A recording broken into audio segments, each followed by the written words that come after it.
पिछले दिनों एक घटना सुर्खियों में रही। केरल में एक हाथी की विस्फोटक पदार्थ खाने से दर्दनाक मृत्यु हो गई थी। हम सभी को बहुत गुस्सा आया था। इतना अमानवीय कृत्य कोई कैसे कर लेता है। जांच में पता चला कि वहां किसान अपनी फसलों को जंगली सूरों से बचाने के लिए फलों में विस्फोटक रख देते हैं। मलयालम में इसे पन्नी पड़कम कहते हैं, जिसका मतलब पिग क्रैकर होता है। लेकिन क्या ये सिर्फ केरल में ही होता है? पिछले दिनों एक गाय का जबड़ा भी विस्फोटक पदार्थ खाने से उड़ गया था।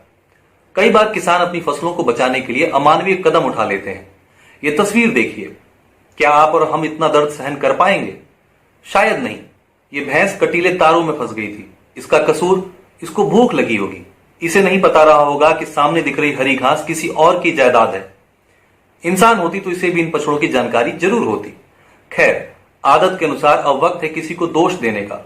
किसे दिया जाए, किसानों को या जानवरों को? तय करने से पहले आइए आपको एक खेल दिखाता हूं। ये बुल फाइट है। ये खेल स्पेन सहित कई अन्य देशों में खेला जाता है। ये खेल है सांडों को बाड़े में घेरकर बेरहमी से मार डालने का। विजयी भाव से भरे इस इंसान को देखिए। इसे मेटाडोर कहते हैं। मेटाडोर को लोग बहादुर समझते हैं। मेरी नजर में इसकी सिर्फ एक ही काबिलियत है, ये निर्दयी और हिंसक है, बहादुर तो बिल्कुल नहीं। क्या सांड की नजर एक बार भी दर्शक दीर्घा में बैठे लोगों पर नहीं जाती होगी? क्या एक क्षण भी उसे नहीं लगता होगा कोई तो आएगा उसे बचाने? लेकिन उस बेवकूफ को क्या पता कि उसकी जान उन्हीं इंसानों के मनोरंजन के लिए ली जा रही है। ये घर से अपने बीवी बच्चों के साथ उसे बेरहमी से मरते देखने ही तो आए हैं। उनके मुंह में कोल्ड ड्रिंक और आंखों में एक मासूम का खून उतर रहा होता है।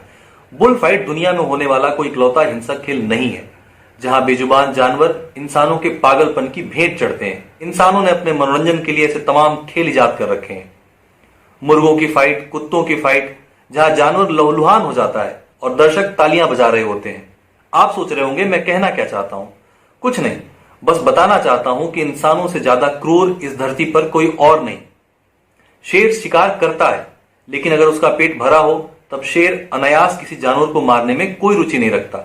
सांप भी अपनी आत्मरक्षा के लिए जहर छोड़ता है। सिर्फ इंसान ही इकलौता प्राणी है जिसके अंदर दूसरों को तड़पाकर मारकर आनंद प्राप्त करने की प्रवृत्ति होती है। खैर, किसानों की चिंता भी वाजिब है। यह भी जरूरी है कि हमारी फसल सलामत रहे, लेकिन किस कीमत पर? अपने निवाले को बचाने के लिए किसी मासूम की जान लेने की कीमत पर? क्या चांद की यात्रा करने में सक्षम इंसानों के पास इस समस्या से निपटने का कोई बेहतर साधन नहीं हो सकता? वैसे अच्छाई और बुराई हम सभी के अंदर होती है। हिंसक और अहिंसक प्रवृत्ति भी होती है। काम, क्रोध, मोह, लोभ और द्वेष, इन अवगुणों से हम रोज जूझ रहे होते हैं। अगर इनमें से एक भी हम पर हावी हो जाए फिर हमें कुछ भी बुरा नहीं लगता। हिंसा भी वाजिब लगने लगती है। हम हिंसा के पक्ष में तरह तरह के तर्क गढ़ने लगते हैं। हिंसा का मतलब सिर्फ खून खराबा नहीं होता है। मनसा वाचा कर्मणा, मन से हिंसा, बातों से हिंसा और कर्म से हिंसा, ये सब हिंसा की श्रेणी में ही आता है। बस इनका चरण अलग होता है। अब सवाल यह है कि कैसे पता करें कि कहीं हम भी हिंसक तो नहीं है। एक छोटा सा टेस्ट बताता हूं। सड़क पर गहरी नींद में सो रहे कुत्ते को जब कोई बच्चा कंकड़ मारता है, क्या आपको बुरा लगता है? जब किसी इंसान की वजह से कोई जानवर मरता है, क्या आपको बुरा लगता है? या जब किसी जानवर को बचाने के नाम पर इंसान मारा जाता है, तब भी आपको बुरा लगना चाहिए। अगर नहीं लगता तो सोचिएगा। हिंसक होना और किसी भी तरह की हिंसा का समर्थन करना हमें एक ही तरफ खड़ा करता है।